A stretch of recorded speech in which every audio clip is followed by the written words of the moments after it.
Hello everybody and welcome back to my Business Success Tips series. It's my really great pleasure to introduce you to my friend Bill Gluth. Now Bill is a business strategy consultant, and he's also something called an Evernote business certified consultant, and he's going to tell you himself what that means. And he has a wonderful Southern Californian or American accent that I just love. So Bill, thank you for talking to me today and welcome. Well, thank you so much, Adèle. It's great to be here, and I appreciate you giving me the soapbox to stand on and talk to your audience. So thank you for that. My pleasure.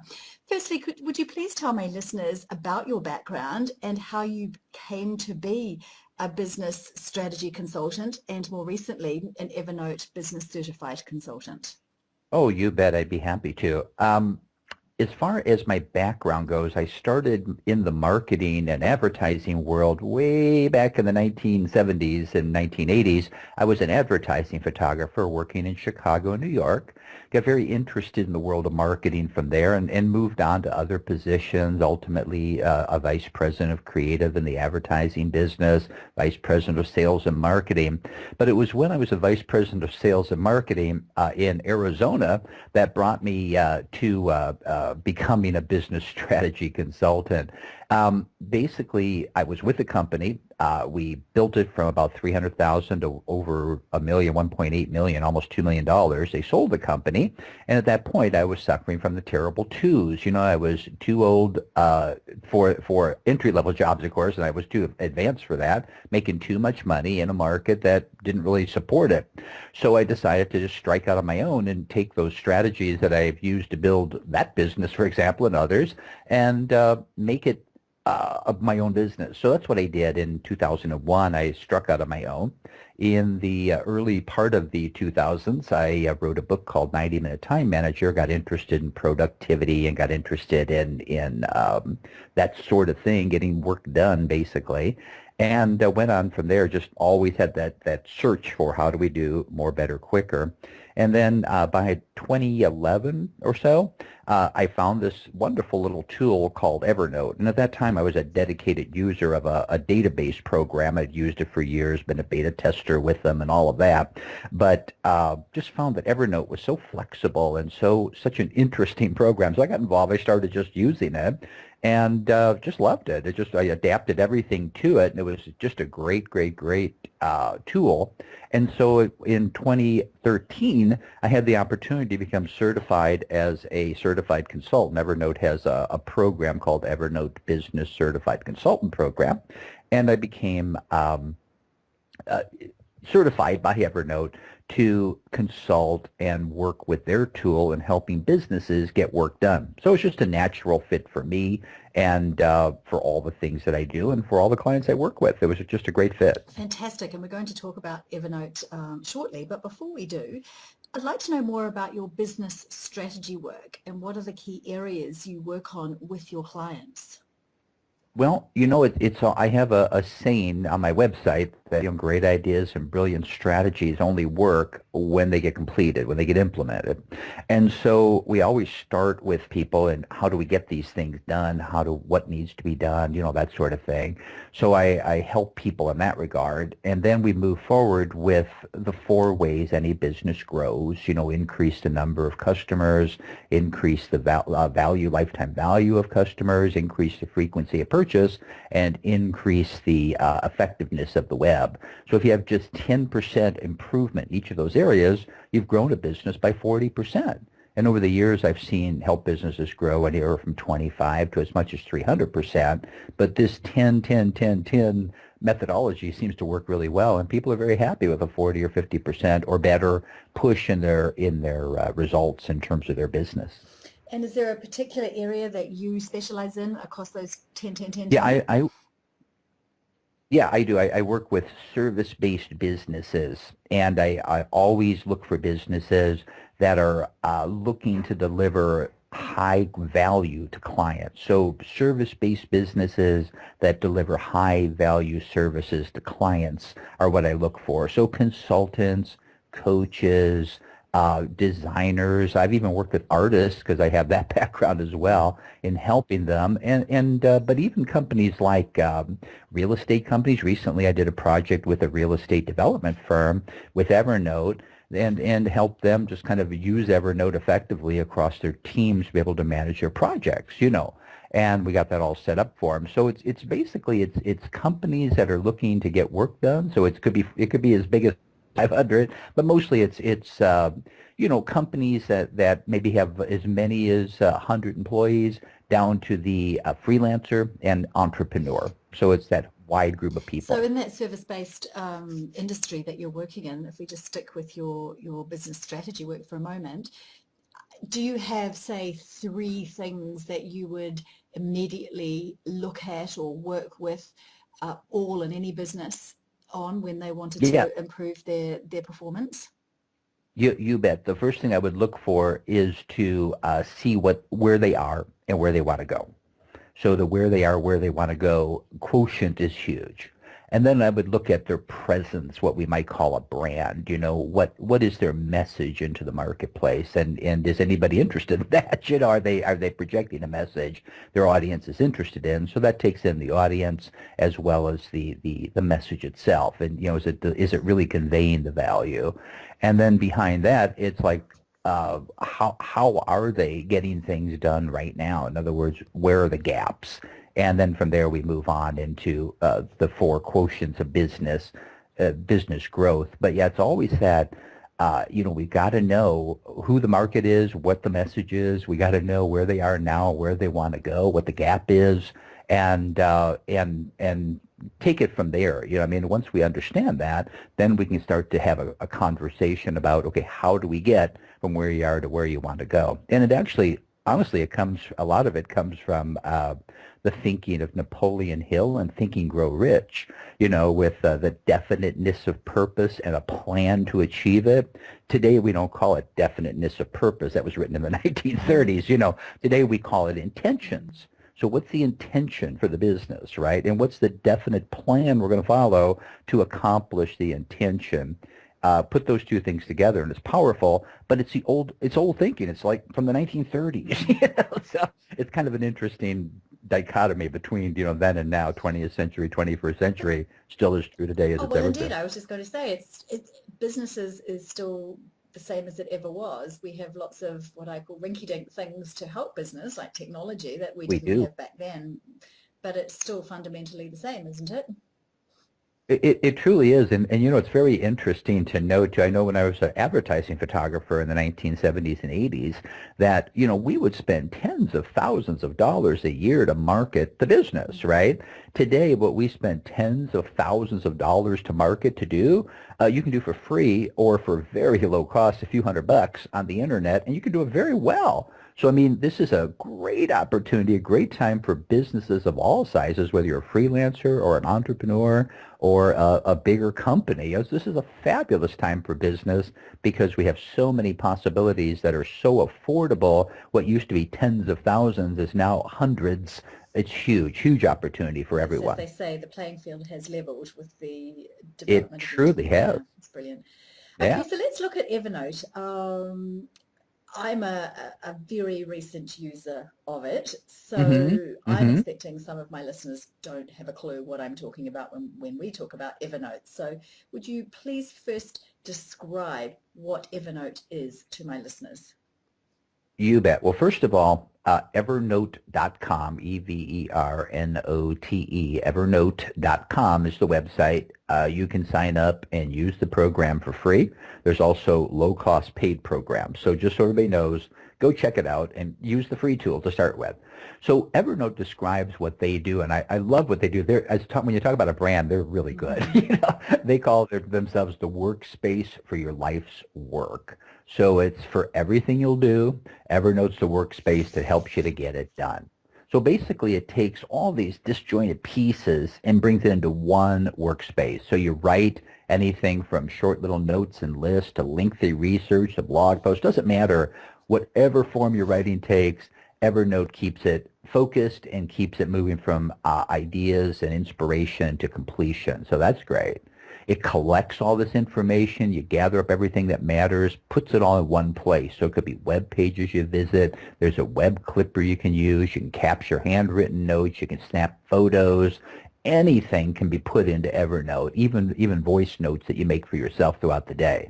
So you collect, and then when it comes time to find, Evernote has a search feature that's amazing that, even searches photographs and that sort of thing for keywords. And then there's a system that you can use in tagging so you can find things easier.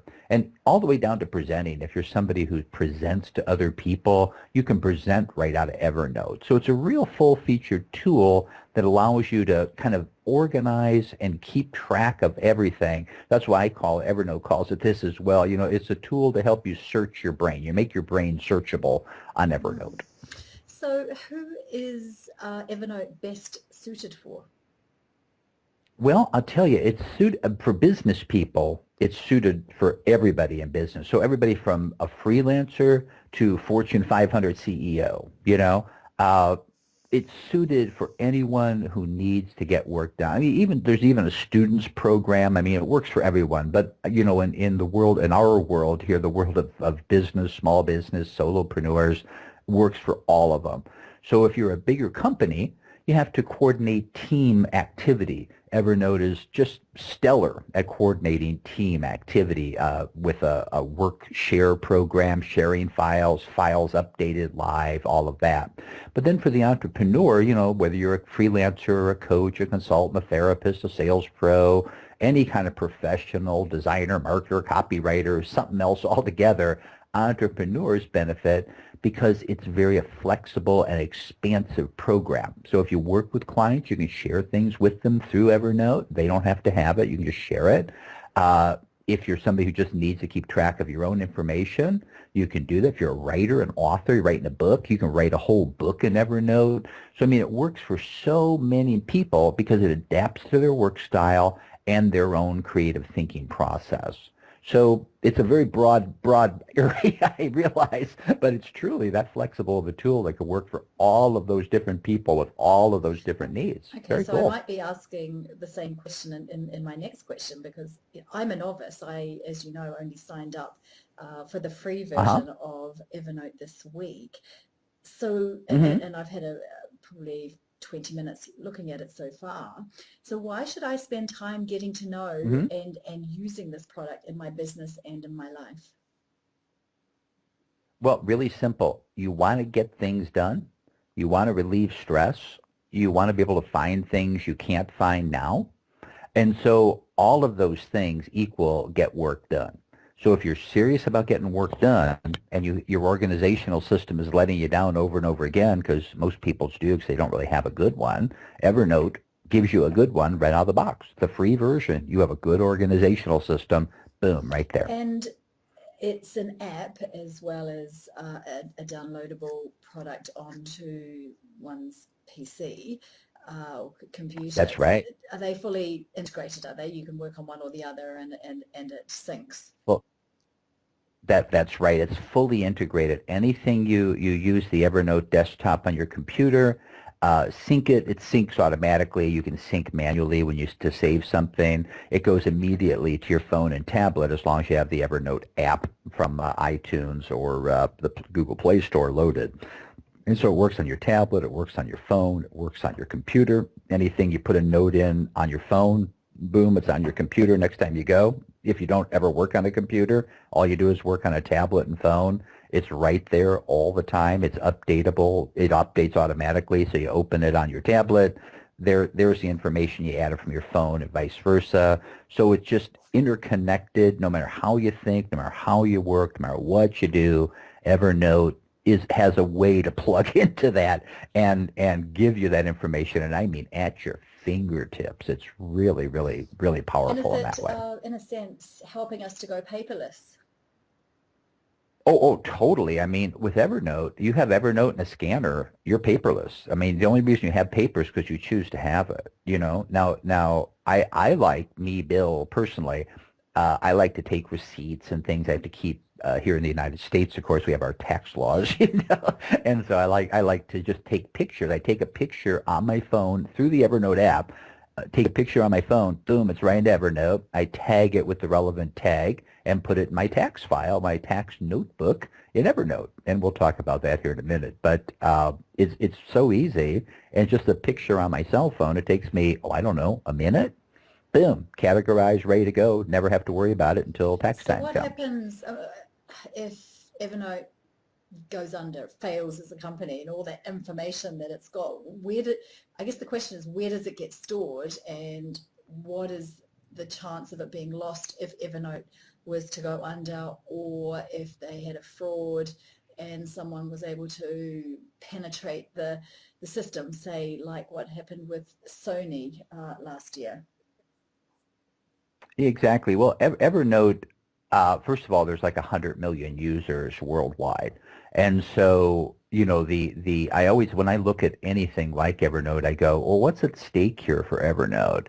And with 100 million users worldwide, there's a lot at stake in terms of finance and so forth.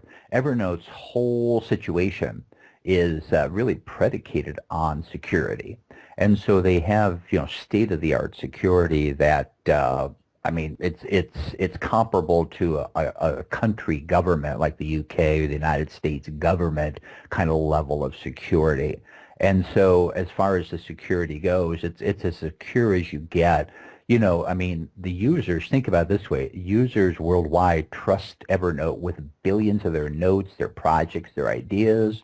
They trust that they trust that Evernote's going to keep that data private and secure. And they have a complete security program that keeps things running, that keeps things secure. There's product security, infrastructure controls, all kinds of different things like that. Network security, like I say, is state of the art and is comparable to what, a government might use of a country. So, if we're not worried about our taxes, let's say, in our various countries around the world, if we're thinking our security of our files through the government is safe, I think Evernote is a function that's very, very similar to that kind of security, Okay. There's all kinds of technical things about it, and I could talk about those, but they're like words and numbers that nobody really knows what they mean. So you talk about workflow optimization. What do you mean by that? Okay, well, here's the thing.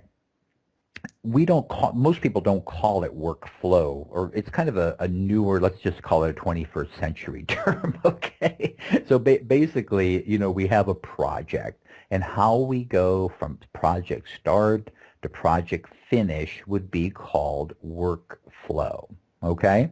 So the workflow is merely how, to keep it simple, how do projects go from, hey, I have an idea, to let's decide on the idea, to now let's go implement the idea. And so that would be considered a workflow, from idea to decision to implementation. Okay. I'm just thinking through that. So how does Evernote support workflow optimization as you've just described it? Okay, so basically Evernote allows you, maybe I should be, to not get anyone lost here, why don't I explain first how to organize ideas on Evernote, and then we can talk about how to optimize workflow in Evernote. Would that be okay? Thank you.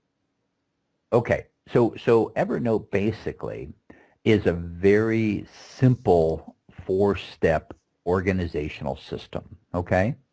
You organize information by notebooks, notebook notes inside a notebook. So it's notebooks, notes, tags, which would be like tagging like you would do on Facebook, or like a hashtag kind of a thing. So it would be tags similar to that.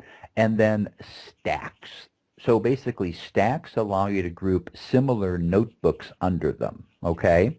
Notebooks allow you to group similar notes in one place. So in other words, I have a project, I would have a notebook called ABC Project, and all of my notes about that project would go inside of that notebook, right? And then I would have tags that would be kind of like the same way I do hashtags on Twitter or Facebook, you know. I would use little key phrases, one-word, two-word phrases that allow me to remember what that is. So I could search the tag and find all the information related to ABC project in 5 seconds, instantly, you know. So that's where we're at with that. That's what we're doing as far as the organization of it. So as far as then as accomplishing a workflow, all we have to do is say, hey, let's do a project, or I have this idea. Let's call it the ABC idea. So then we make a notebook called ABC idea. And inside of the notebook, we start making notes about all of our ideas within that, you know, organizing it by brainstorming might be a note, you know, and then deciding the top 3 ideas might be a note. And then the top idea would be the note. And then the projects that relates to the top idea of the note. All of those things would be notes inside of that notebook. And the tag would be, you know, ABC project, for example. So everything is very organized right there and very searchable. So what happens is, and it happens for me really quickly, it happens for everybody pretty quickly, really, you start keeping track of information. All these notebooks there gets to be a lot. There gets to be a lot of notebooks and tags. So that's the reason you want to be sure to do the tags in the notebook so you can just organize it. I'm doing ABC project, boom, I can go right to it. So for example, I do many different projects with different clients. So I have a stack called projects, and inside the project stack, I have notebooks that talk about each individual project, you see? And so that way, okay, now I want to do a project about Evernote Business Certified Consulting, just in general. I want to find something about that for a client. So all I do is just go to my Evernote Business Certified Consultant Resources notebook that I'm looking at right this minute, open it up, and find the information I need in like about 5 or 10 seconds. Amazing. No searching. And I see? assume if we needed to print anything off, it's printable like anything else is online. It is, but you know, in the interest of saving paper and trees, I recommend just get used to using it online. You know, get used to using it on your computer and on your phone and on your tablet. And see, and that's the beauty of it too, and it's kind of a hidden beauty, I think, for many, is that, you know, we want to go paperless. I mean, who likes to file? I got file cabinets. I hate my file cabinets, you know. So I work really hard to take pictures or to scan things and put them into Evernote and tag them and put them into the proper notebook so I can actually find them again. Like, for example, even in my personal life, you know, I have pets. And the pets have, you know, papers, and they have vet receipts, and they have different things. So you just basically take a picture of the paper and the vet receipt and the different things, and you put it in the pet's notebook. So anytime I want to find the pet notebook, I have a dog named Scotch, so I just type the tag Scotch, and there's all the Scotch stuff, you know. I have a cat named Roy, and so I type Roy in the tag, and I get all the Roy stuff, you know. So that's really, you know, kind of even in your personal life, it really shows you the power of what you could do with an Evernote notebook, yeah, sorry, tag. I didn't mean to interrupt you there. So you got notebook, okay. tags, stacks, and notes. Is that right? Yes. That's it. Notebooks, notes, tags, and stacks. So is it yep. shareable with, 4 things. say, your personal assistant, if you wanted them to have access to what you've put into your own Evernote? Mm-hmm. Yeah, you absolutely can. When you go to, you know, working with personal assistants, you become a little bit bigger category of business, not much bigger, but a little bigger, you know. And so what I recommend for people that are doing that is to upgrade to the Evernote business level, because in the Evernote business level, you become the admin then of your Evernote, and you can assign shared notebooks, business notebooks, with like a VA. So some notebooks you want to share with a VA, some notebooks you don't, right? And so the ones you want to share them, and just put the VA in as I'm going to share this notebook and that notebook and this notebook with the VA. Other notebooks that you don't want to share for whatever reason, maybe proprietary information is one that many people deal with, you don't share. It's up to you. So you're tightly controlling what's shared with the VA, what's shared with a client. If you work with clients, like many people do, you know, you put in there sharing a notebook with a client, putting the client in to share this and this and that notebook with them relevant to their project or their business.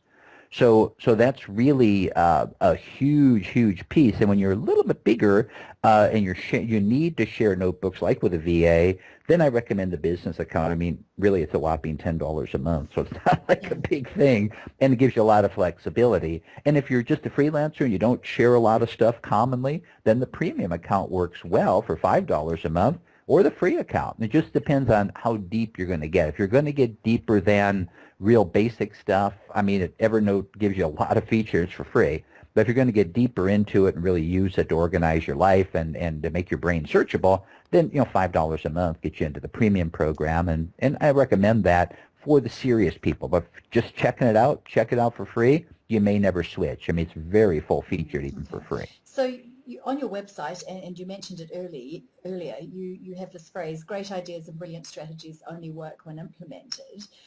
But there are only so many hours in the day. So how can we get all those things and all those other things that we have to do actually done? Right. We all run into the same issue. We have great ideas. We have brilliant strategies. We have clients. We have other things we have to do. And oh yeah, we have a life in there also that we want to do. We have children. We have things we want to do, right? And so, it becomes, when I wrote a book some years back called 90-Minute Time Manager, and basically did a lot of research with entrepreneurs and found out that basically we really can't work on any one project for more than 90 minutes at a time without going flat. And our brain sort of gets burned out after 90 minutes of doing one thing or, one task. So basically, if we realize that we have limited time to do something, we set a time limit. Okay, I'm going to work on this great idea for 90 minutes, let's say, right?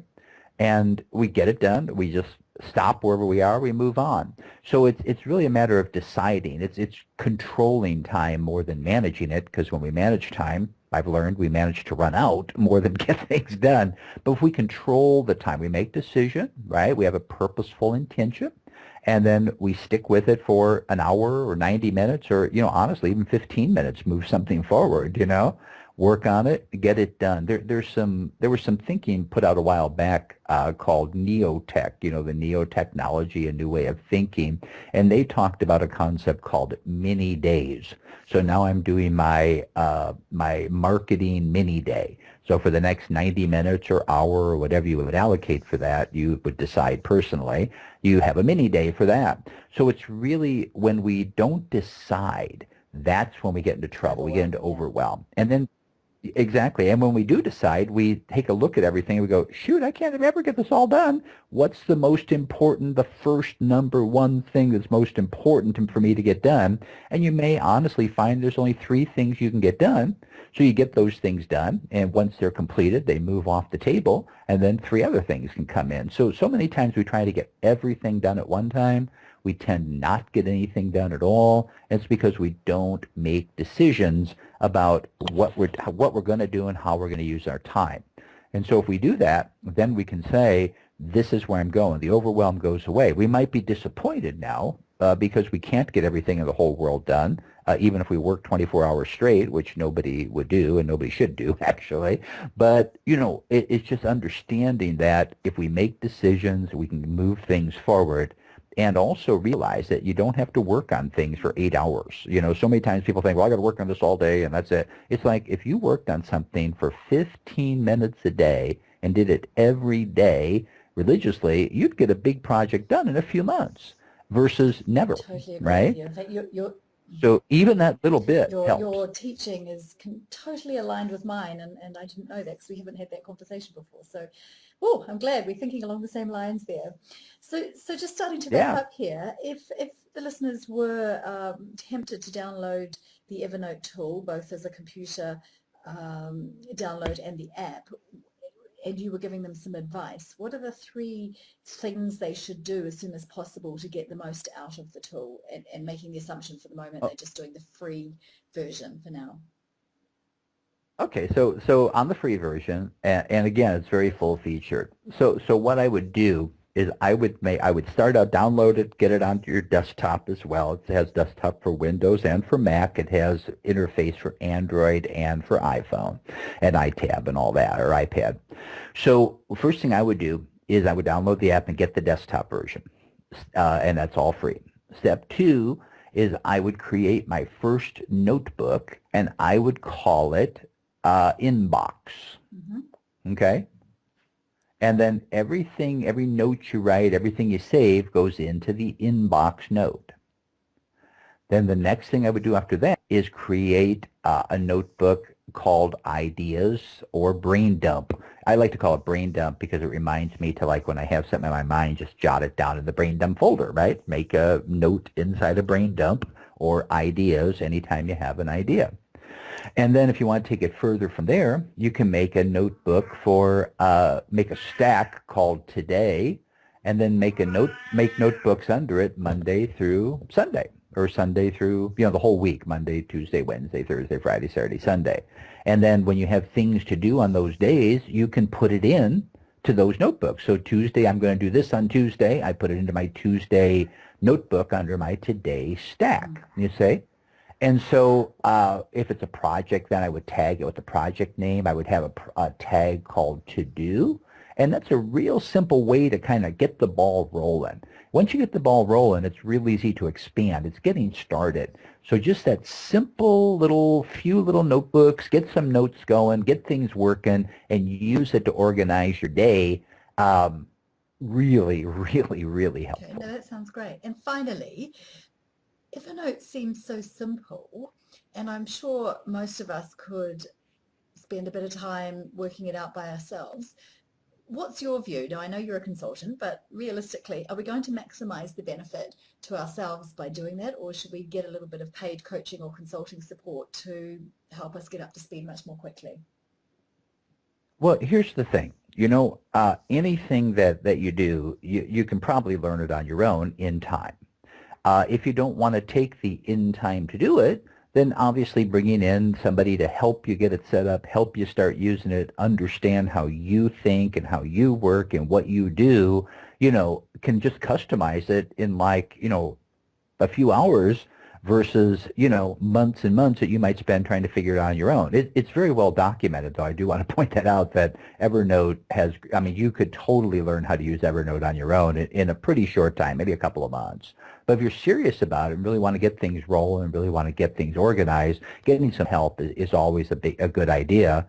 And that's why I always have I have 2 levels of service. One is for businesses that work with teams where we do a complete implementation, but then I do like a little coaching work with people for entrepreneurs and freelancers who want to use it. That's much, of course, much more affordable and very, very workable that way. We get people up and running in a couple hours, hour, 2 hours, depends on how intricate and how involved they get. So, I do offer that level of support for people, and for people that want to get it done in, days versus months, it's a really good idea. Fascinating. Well, I have to say, Bill, that was really interesting, and you've inspired me to want to have a fiddle with it some more and get my head around it, and probably get some support, actually, to get me up and running much more quickly. If you're saying it might only take an hour or two to get me up and running with some coaching consulting support, then that's, for me, is a really good investment of time. So Very much so. Thank you so much for talking to me today and sharing your knowledge, your experience with my listeners. And I think your cat might be hungry. I can hear it meowing in the background, so you might be wanted elsewhere. Well, yeah, no, I think he actually just wanted to be part of the interview. I've had him for 20 years, so he likes to get his words in once in a while. Hello, Pussycat. I've forgotten your name. Look, thank you so much. It's lovely talking to you. I really appreciate the time you've taken today to talk to my listeners about this very important and well used, by the sound of it, 100 million users, tool that's out there for us to take advantage of.